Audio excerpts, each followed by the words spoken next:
I guess we're going to go ahead and talk about some NES Classic games. I know you're a little bit younger than me, but did you have this console? The actual NES, yeah. Mm-hmm.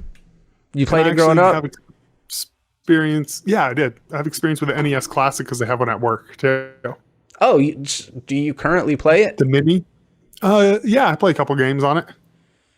My friend Karen at work is bringing me the NES Mini tomorrow to work because I've just been on a fucking shopping spree lately. I'm like buying every toy that I want right now so that I can have it and not like want it anymore, because wanting stuff sucks. And there's not like, I'm not an infinite want person. There's only a couple things that I really want. So I'm like, I just get them and then pay them off. I'll be good. But so I got my guitar. I ordered this tablet that ended up sucking, so I sent it back. But got a stabilizer for my camera, and then I'm like looking around and I found this. It's a SNES and it's got 7,000 games on it. It's all of the Atari games, all the Nintendo games, all the Sega Genesis games, all the old generation consoles, all on one device that had been modded out. And it's like $140. It comes with 2 controllers. I'm like, fuck yeah, dude, I want to get that thing. But I haven't yet. So in the meantime, I'm going to play with this NES Mini. But yeah, growing up, man, that was where it was at, was the original Nintendo. It came out in like 1986, maybe? Something. Do you have a smart TV, like an Android TV? No. Oh, because as I said, mine, I just threw emulators on my TV and have a Bluetooth controller to my TV. And you can download it for free. Yeah, it's awesome. Oh, we'll need to talk about that then. That is interesting, because I definitely... TV, another thing. It's on my want list. I was planning on waiting till Black Friday just because I imagine I can get a really good deal on it if I do that. Okay, in Japan, it was released in 1983, which is crazy, but it didn't hit the U.S. shelves until September 1986. And, of course, it came with the combo of Super Mario, or Mario Brothers, and Duck Hunt. And I wore those 2 games out, man. Me too. That little bastard dog that laughs at you. Yeah. And it was a pretty cool technology, man. Like that laser gun was so much better than the fucking Power Glove. Oh, the Power Glove was so bad. I don't even know why they released that thing. That was just a stain on the legacy of Nintendo. But half of Nintendo's catalog is a stain on their legacy. So I know that you are more of a PlayStation guy than a Xbox guy, but do you not have that kind of what? You're gonna step in? No, I owned the only Xbox I haven't owned is the current one. So like it's just this Xbox One I think is pretty bad. Oh, okay. Yeah. So I usually own both PlayStation and Xbox. I was a Nintendo, I don't want to say Nintendo loyalist, but all the way up to the GameCube, I had every Nintendo console, and I feel like they were competitive for a while. You know, the Nintendo 64 is a great console, but the original Nintendo games, it was all about the 2D platformers and memorizing patterns, right? Yeah, it was all timing, everything. And that's something that element of gaming doesn't exist so much anymore. Like you can definitely die on games now. It's all the indie games that do it anymore. Like mainstream games, no. So let's just kind of start going through some of them. I actually just started looking at lists of different like favorites lists, top 50 best Nintendo games, and trying to jog my memory of ones that I had and ones that I just played all the time. And thinking back on it, I feel like atmosphere was such an important part of the game because the mechanics were very similar in all of them. Like, for example, Castlevania and Ninja Gaiden, very similar games. I would agree. Just slightly different skin on them, but I love both of those games so much. Like the music in Castlevania was just so good, and it was super challenging. Except for, was it Simon's Quest? I went and played that on the Mini the other day. The Castlevania Simon's Quest. Mm-hmm. There are like some like modern RPG elements in there, like NPCs that you go talk to and get dialogue. I was kind of surprised. Yeah, Castlevania 2, I think, is Simon's Quest, and that one was interesting because it was one of the first games where you couldn't just go right. Like, you could turn around and go the other way, and that was, like, some groundbreaking shit back in the day because you always just go right. And this game is like, no, you can't do that. There's this weird map. But I had a hard time with Simon's Quest because of that very thing. It was like too free roaming for my little brain to wrap my head around. Yeah, it was a game I didn't appreciate until I went back and played it, because then you go, oh, wow, this really had a lot of influence in modern gaming. Contra, man. Contra was a really good game.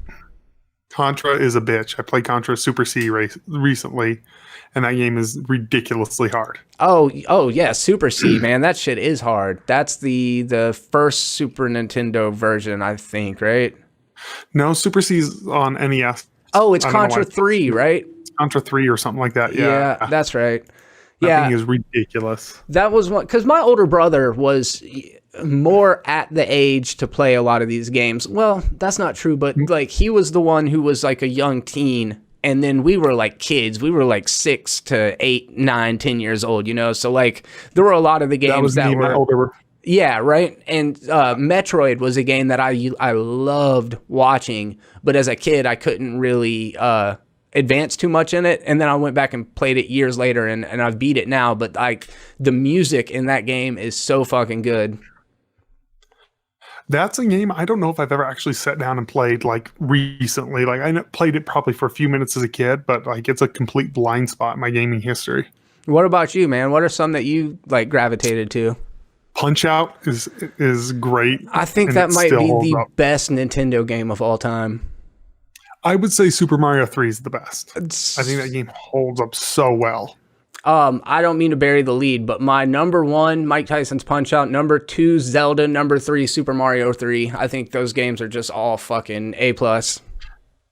I would say, for me, Zelda, I like Zelda more as I respect it than I actually like it. It's one of those games. I would say my top is definitely Super Mario 3, then Punch Out.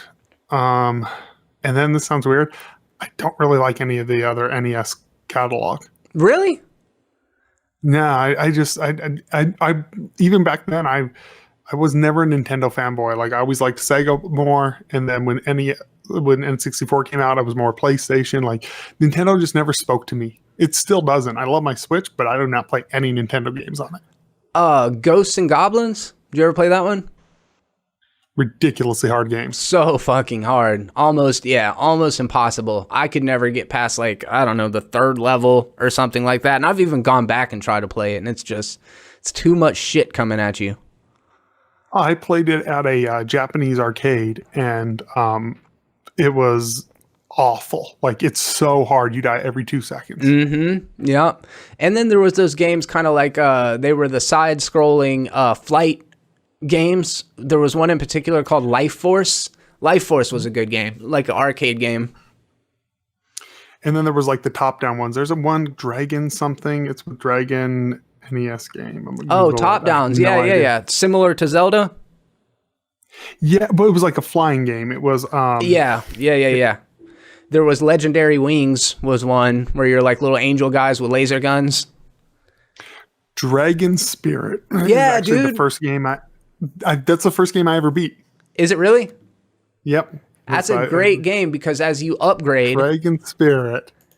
Yeah, man. As you level up, you get more heads, you get more like firepower. Mm-hmm. That's actually a really good game. I didn't even think about that one. That might be my 3rd favorite game on NES. Now that I think about it.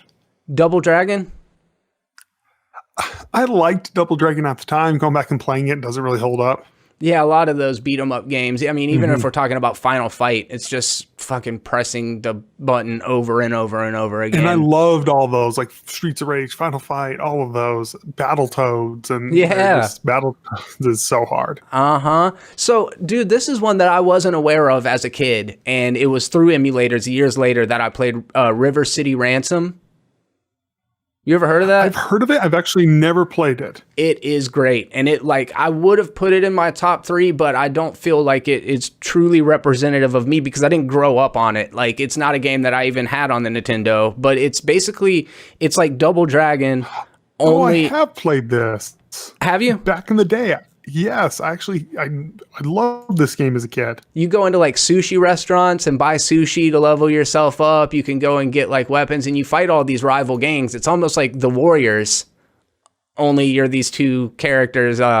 It's dope, man. It's like a really good game. Did you ever play the original Metal Gear? Oh yeah, NES. absolutely. Yeah, I loved that game. Which is just the cover of that's pretty funny. So if you pull up the cover, it's Hicks from Aliens. Yeah, They 100%. they traced over it. They literally traced over a picture of him. Yeah, that is a really egregious example of taking a character that pose and everything is straight up a still from Alien. Yeah, from Aliens. Crazy. Excuse me. Mega Man. What about the Mega Man series? Ooh, Mega Man is solid. They are solid games. Good music in them also. And I just like, the thing is, because so many games were so similar, having like different mechanics or different elements to them, like the Mega Man being able to adapt the powers of the villains that he previously beat, and you only can use a certain character's ammunition to beat another boss, so you have to figure out which order to beat the levels in so that you can use the most effective way to kill the next boss. I thought those games were super fucking cool, and some of the best music in video game history comes from those Mega Man games. This is a stupid thing that I used to love to do as a kid. When you have like they load screen by screen, it's not really a side-scrolling game. Like you go to the edge of the screen and then it slides over. Yeah, yes. I jump into the next screen, so you'd like freeze in air, and then the screen would slide over. 100%. It's like my favorite thing. Dude, that's funny you brought that up. That is like essential. Yeah, like you have to do that. That's not a side scroll game, huh? It is, but it's like you literally like you know how most side-scrolling games like Mario, you move. It scrolls. Like it's one square, you get to the end, and then it shifts. Yeah. And then you get to the end, and it shifts. It's weird. That's Going a back and really playing good it's point. like jarring. That I would have always considered that a side-scrolling game, but it's antithetical to what side-scrolling is, especially when you think about Mario Brothers. It like is, but with a different way of loading it. It's very weird. Yeah, that's a good point. That's a good point. So, Super Mario 3, man, this game is so fucking good. They had all these different elements, like the world map and all of this stuff. Another game with great music. And one of the best marketing campaigns that I can remember, because The Wizard was a 2-hour advertisement for Super Mario 3. Totally forgot about that. Fred Savage and Jenny Lewis, actually. The musician Jenny Lewis plays the little girl in it. I didn't know that until like a year ago when Jenny Lewis's last album came out. But she's the little redheaded girl in it, and Fred Savage's little brother, I think he might be autistic. He's like somewhere on the spectrum, and he wants to get to California so that he can play this new video game that's coming out, and they take this road trip to get to this gaming convention. Crazy, like a gaming tournament back in the day, and they're unveiling this new Mario Brothers game, and the graphics are gonna be like fucking mind-blowing. And do you remember seeing that game and just being like, holy shit?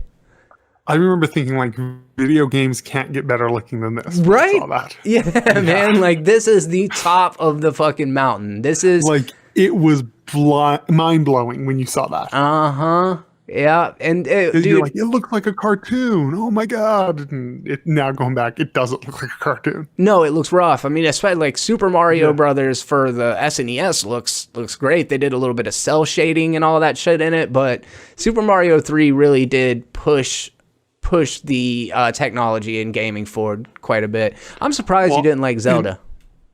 Go ahead. So Mario, as I say, holds up really well, but I play it with one of my friends at work, and me and her have been, because you can save on it, we've been literally playing the game from the beginning, like on our last break of the day. It holds up extremely well.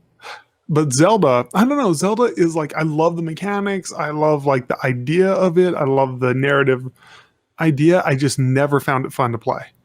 I can see that. I can see that. And it, it's another game that loads one square at a time. Mm-hmm. You're on one map, you walk to the left, it slides over to the next map, or maybe it fades out and then fades back in. But it's something like that. It's the same kind of deal. It slides. And I think it's a really fun game. It's like, without the kind of guides like Nintendo Power and all that stuff, I don't know that I would have ever been able to find my way through the graveyard to get that silver sword. It's like some weird... and apparently there's a way you can like literally beat the game in like 5 minutes if you know how to do it. Really? Yeah, there's like certain way to go that you can like go a certain way and like it messes up the map and you're like, oh, I beat it. That's well, yeah, that's what was it? Super Mario Brothers, the original Super Mario Brothers. You can use the pipes, right? The like where you jump up at the top. Uh-huh. You can do that in 3 as well, and you can warp and there's all these like hidden little things that are just in that game. Yeah, yeah, that was cool.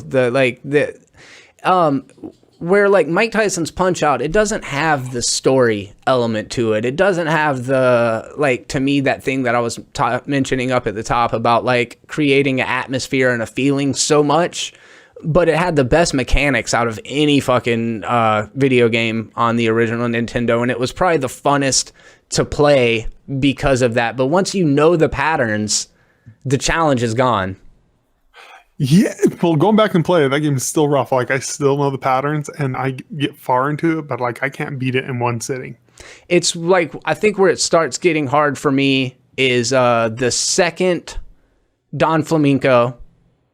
Like when you fight him the second time is when it starts to get difficult. And then Soda Popinski is pretty fucking hard to beat. The guy after him, Sandman, almost impossible to beat. And then Mike Tyson's even more difficult than that. But yeah, it's like that home stretch right at the end when Piston Honda comes back and has like the second time the characters cycle through is when they have just like really stepped their shit up and it gets like just faster, you know? Oh, it gets ridiculous. It's a incredibly good game though. Like it does hold up so well. It's such a simple gameplay loop that just works. And great character design. It's kind of one of those things like it's a Japanese game. I think Japanese developers made it and stuff, but like you look at some of the portrayals of certain characters and maybe a little questionable these days, but I didn't even think about that shit as a kid. Japan just in general, like have you ever seen black characters on DBZ? No. Oh, I'm gonna pull up a picture while we're talking about this. Wait, is that actually a black character? You can find anyone's. I'll just find any like black hair, and it's one of those things. Is it quote unquote probably racist? Yes. I think it's just more like not exposed to a culture they don't know. I'll pull up a Dragon Ball character. So you're talking about that one guy. The black one with the turban. No, that one. No, he's like an alien. I'm gonna pull up an actual. Okay, because that's what I was thinking. Oh, it's not much better. Oh no, that's straight up minstrel show. Yeah, like it's one of those things you see. You're like, oh, this is rough, you know. But that's how Japan is. Like they don't. I mean, you think of a culture that's more homogenized. They're not gonna be as well rounded, you know. Like that's how they draw their black. It kind of makes me feel better about like it kind of lets America off the hook a little bit. Character. There's their Native American character. Nice. Like that's just how they do things out there. Yeah, it's fine. In their cartoon versions, I mean, it's whatever. It's whatever. I think yeah. The Russian getting drunk at the end of the games, it's pretty funny. Soda Popinski, you know, of course it's Soda Pop because they couldn't do anything too controversial. Oh, and I'm sure you know this. This is another kind of funny thing about Japan and the way that they develop games. Like, M. Bison was originally the boxer on Street Fighter. M. Bison. Which one's M. Bison? M. Bison is the end boss, the militaristic. He wears all red. He was the end boss before Akuma in the Street Fighter series. And okay. I don't know why I couldn't think of that. Yeah. And Balrog was M. Bison. So they switched the names over because of licensing, because M. Bison was too close to Mike Tyson, which was clearly the model for Balrog, who originally was M. Bison. Yeah, dude, if you look at the boxer, that's fucking Mike Tyson. Yeah, that makes perfect sense. That makes actually perfect sense. So they just swapped out the names there to make it a little more conspicuous, but they definitely have done things like that over the years because originally it was more made for a Japanese audience and they didn't think they had to like worry about those kind of things. But when it became like this international thing, all of a sudden they had to like start taking into consideration the way the rest of the world would be looking at their stuff. And I don't know, man. It's the Nintendo isn't the best console in my mind. My personal favorite is the SNES. I fucking love that console. I think it's got so many good games on it. I know you prefer the Genesis. I think we've talked about it a little bit. I think they are both so distinctively different. I would agree. But just like for me, the SNES like opened up my world to gaming in like a more serious way. I think just for me, and you go back and you play Genesis games versus NES games, Genesis games are much darker, much more serious. And that's just always, man, we've talked about this before. I've always liked movies like that, comics like that. Even when I was a kid, I didn't like kiddie stuff. I mean, I'm sure I did, of course, but I mean, like if I had the choice, I would always go darker. And I think it's because I had same thing, older brother who was into that shit. So it kind of like, I didn't want to mess with the kiddie stuff. I wanted like blood and guts. Nintendo did play it safe and family friendly even back, but like now they're synonymous with like family gaming and stuff like that. But I remember when the SNES came out, when Mortal Kombat came out on the SNES and it came out on Sega, and even back then Nintendo had decided they didn't want to do the blood, so they had like gray spatter coming out of the characters. Know what's crazy right now? There's a game on the Switch, on Nintendo Switch, that is unedited, that on PlayStation is edited for being too sexual. What's the game? I forget what it is. It's like one of these like weird Japanese like panty rating games, you know? And because Sony's gotten really weird about this stuff, and they've actually started cracking down. And Nintendo's gotten the other way where they're like, hey, you can put it, like, we won't make it, but you can put it on our console. Oh, sure. And it's so weird to be like, really? You go to the Switch, the Nintendo console, to get the unedited one, and the PlayStation to get the edited one? It's pretty weird. Yeah, that seems like total reversal of the norm. Yeah. Nintendo got so much shit for the Mortal Kombat Blood scenario that they corrected it after that. But it does just show, even then, they wanted to be like a family gaming console more than the competitors. Is a brilliant company, and I still stand by this. I love my Switch. I play my Switch religiously. I always say Nintendo is not a video game company. It's a toy company that makes video games instead of a video game company. And they just dominate that market in the smartest way. I think they're brilliant with their marketing and their whole philosophy. Yeah, that's a really good point. They're really not a gamer console. Like gamers, no. Nintendo's been out of that conversation for a while, but they've managed to scoop up everybody else. Like the more casuals, It's brilliant because like people go like, oh, Sony competing with this. Sony and Microsoft are competing. Nintendo's doing its own game, and it's doing very well at it. And I think they're content there. I don't know if they'll ever hit the numbers that like the PS4 does, but they will hit. They dominate. Dude, do you remember Track and Field for the original NES? It had that big pad that you ran on. Yes, I do. That was all right. Way better than the Power Glove. Much better. But me and my brother, we cracked the code. You get down on your knees and you slap the A and B pads with your hands like you're fucking running super fast. Yeah. But there was Track and Field too, man. There was like 60 different, maybe 30 different games in there, from like pole vaulting to canoeing. Like it was pretty cool because there was a lot of games all in one, and the graphics were pretty good on that Track and Field too as well. Yeah, that was a game that I don't know if I owned it or not, but I remember playing it. There was like an arm wrestling. There were so many different games under that one. It was like the kind of the OG Wii Sports, but yeah, I was gonna say it's a precursor to that. Yeah, I do. I agree about the kind of being a toy company. I remember the original laser gun for the NES was good, whatever they actually call it, I don't remember. But then the Super Scope 6 came out for the Super Nintendo. It was that big ass cannon. Did you ever use that thing? I do remember that, yes. Oh, it was the jam, dude. It was super cool. There was a game called Battle Mech. What the fuck was it? Let's see. I know what you're talking about. That used that one. It was Battle Super Scope 6 robot game. It was almost like mechs.